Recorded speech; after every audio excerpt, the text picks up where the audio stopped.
जोधपुर की एक चर्चित दुकान पर लस्सी का ऑर्डर देकर हम सब दोस्त यार आराम से बैठकर एक दूसरे की खिंचाई और हंसी मजाक में लगे ही थे कि एक लगभग 70-80 वर्ष की बुजुर्ग महिला पैसे मांगते हुए मेरे सामने अपने हाथ फैलाकर खड़ी हो गई। उनकी कमर झुकी हुई थी, चेहरे की झुर्रियों में भूख तैर रही थी, नेत्र भीतर को धंसे हुए किंतु सजल थे।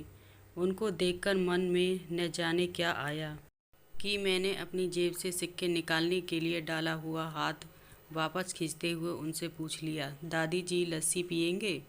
मेरी इस बात पर दादी कम अचंभित हुए और मेरे मित्र अधिक, क्योंकि अगर मैं उनको पैसे देता तो बस 5 या 10 रुपए ही देता, लेकिन लस्सी तो 30 रुपए की एक है, इसलिए लस्सी पिलाने से मेरे गरीब हो जाने की और उस बूढ़ी दादी के द्वारा मुझे ठग कर अमीर हो जाने की संभावना बहुत कम बढ़ गई।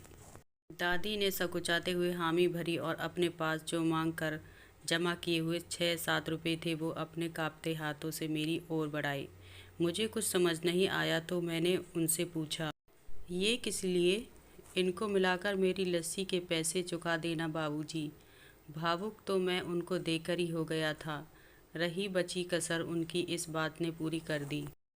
एकाएक मेरी आंखें छलछला आईं और भरभराए हुए गले से मैंने दुकान वाले से एक लस्सी बनाने को कहा। उसने अपने पैसे वापस मुट्ठी में बंद कर लिए और पास ही ज़मीन पर बैठ गई।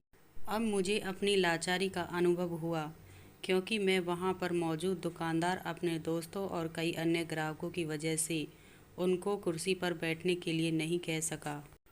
डर था कि कहीं कोई टोक न दे, कहीं किसी को एक भीख मांगने वाली बूढ़ी महिला के उनके बराबर में बिठाए जाने पर आपत्ति न हो जाए। लेकिन वो कुर्सी जिस पर बैठा था मुझे काट रही थी।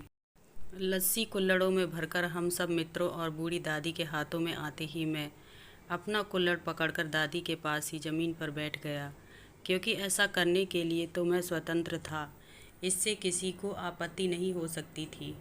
हाँ, मेरे दोस्तों ने मुझे एक पल को घूरा, लेकिन वो कुछ कहते उससे पहले ही दुकान के मालिक ने आगे बढ़कर दादी को उठाकर कुर्सी पर बैठा दिया और मेरी ओर मुस्कुराते हुए हाथ जोड़कर कहा, ऊपर बैठ जाइए साहब, मेरे यहाँ ग्राहक तो बहुत आते हैं, किंतु इंसान कभी कभार ही आता है। अब सबके हाथों में लस्सी के कुल्हड़ और होठों पर सहज मुस्कुराहट थी।